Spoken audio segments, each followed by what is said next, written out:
نحمده ونصلي على رسوله الكريم اما بعد۔ ناظرین اکرام، ماہ رمضان المبارک کا آخری عشرہ چل رہا ہے، اور اس آخری عشرے میں 5 راتیں جو شب قدر کہلاتی ہیں، انہی سے متعلق تھوڑی سی بات چیت آپ حضرات سے کرنی ہے۔ آخر تک دیکھیے گا، انشاءاللہ بہت زیادہ آپ حضرات کو نفع اور فائدہ ہوگا۔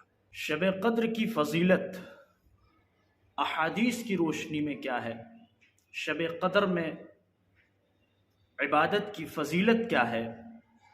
شب قدر میں کیا جاگنا ضروری ہوتا ہے؟ شب قدر میں کون سے کام ضروری ہیں؟ اور شب قدر میں کن لوگوں کی مغفرت نہیں کی جاتی ہے؟ ان تمام باتوں پر آپ حضرات سے گفتگو کرنی ہے۔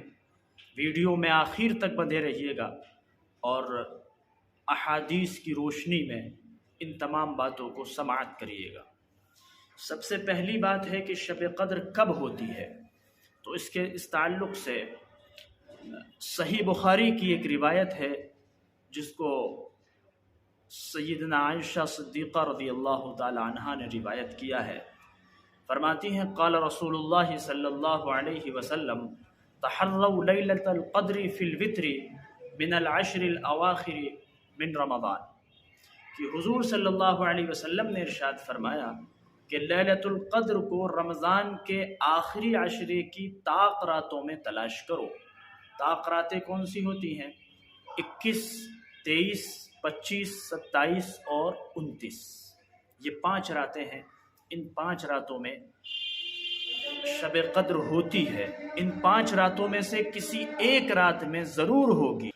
دوسری بات، شب قدر میں عبادت کی فضیلت، یہ رات قرآن کریم کے مطابق 1000 مہینوں سے افضل ہے، اور 1000 مہینے بنتے ہیں کم و بیش 83 سال کے۔ اگر کوئی ایک شخص اس رات میں عبادت کر لیتا ہے اور اس رات کو پا لیتا ہے تو گویا کہ اس نے 83 سال تک نفل عبادت کری ہے۔ اتنی زیادہ فضیلت ہے اس رات کی۔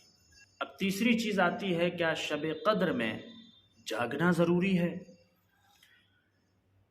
تو عزیز و بزرگوں، یہ رات جو ہے وہ عبادت کی ہے، اور اس رات میں فضیلت کتنی زیادہ ہے وہ آپ حضرات نے سن لی ہے۔ اس رات میں جاگنا ضروری نہیں ہے، اس رات میں عبادت کرنا ضروری ہے۔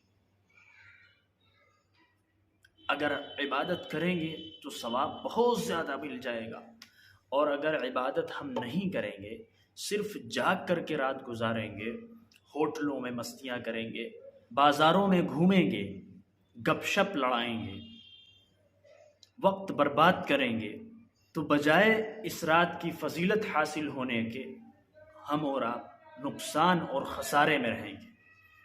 تو جاگنا ضروری نہیں ہے، عبادت کرنا ضروری ہے، بھلے وہ ہم تھوڑی دیر عبادت کریں۔ اگر کسی کو نیند زیادہ آ رہی ہے تو وہ عشاء کی نماز پڑھے، تراویح پڑھے، وتر جماعت کے ساتھ پڑھے، اور حسب توفیق 4 رکعت 8 رکعت جتنی ہو سکے نفل نماز پڑھے، اللہ سے دعا کرے، سو جائے۔ سحری میں اٹھے، تہجد کی نماز ادا کرے، اللہ تعالیٰ سے مانگے جو کچھ مانگنا ہے، اور اس کے بعد سحری کر کے نماز فجر ادا کر لیں، تو وہ شخص بھی اس رات میں عبادت کرنے والوں کی لسٹ میں آ جائے گا۔ چوتھی چیز ہے، شب قدر میں یہ کام ضروری ہے، اگر آپ کر لیں گے تو بہت زیادہ ثواب کے مستحق بن جائیں گے۔ وہ کام کیا ہے؟ وہ 4 کام ہیں۔ پہلا کام ہے کہ شب قدر میں جب آپ جاگیں تو نفل نماز کم سے کم 4 رکعت پڑھیں، یا اگر آپ کی زندگی میں جو نمازیں قضا ہو گئی ہیں تو قضاء عمری کی نیت سے جتنی بھی ہو سکیں وہ قضا نمازیں آپ پڑھیں۔ دوسرا نمبر، قرآن پاک کی تلاوت، 1 پارہ یا جیسی بھی توفیق مل جائے قرآن پاک کی تلاوت کریں۔ نمبر پر آتا ہے صدقہ۔ صدقہ جو ہے وہ گنجائش کے اوپر ہے، کم از کم 10 روپے حسب گنجائش اپنی طرف سے یا اپنی اولاد کی طرف سے صدقہ کریں۔ چوتھے نمبر پر ہے استغفار، 1 تسبیح، کلمہ توحید 1 تسبیح، درود شریف 1 تسبیح۔